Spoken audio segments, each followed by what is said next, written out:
Hello friends, welcome back to our channel Siri from Rayalaseema. ఇవాళ నేను చూపించబోతున్న recipe వచ్చేసి cool cake కోసం మనం యూస్ చేసే షుగర్ సిరప్ రెసిపీని అయితే చూపించబోతున్నానండి.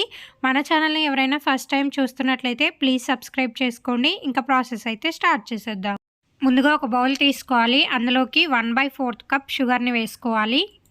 నెక్స్ట్ ఇందులోకి 1/2 కప్పు నీళ్ళని వేసుకోవాలి. మనం షుగర్ ఎంతైతే తీసుకుంటామో దానికి డబల్ క్వాంటిటీ వాటర్ని అయితే యాడ్ చేసుకోవాలండి. షుగర్ మొత్తాన్ని బాగా కరిగించుకోవాలి.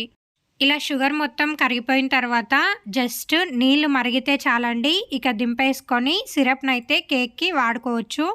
ఇక్కడ నేను చూపించిన షుగర్ సిరప్ క్వాంటిటీ వచ్చేసి 1/2 kg కేక్ వరకు అయితే సరిపోతుందండి. సో చూసేసారు కదండి, ఇవాళ రెసిపీ అయితే ఇది అండి. ఈ వీడియో కనుక మీకు నచ్చినట్లయితే please like, share and subscribe my channel for more videos and don't forget to press the bell icon symbol and thank you for watching. Subscribe Siri from Rayalaseema YouTube.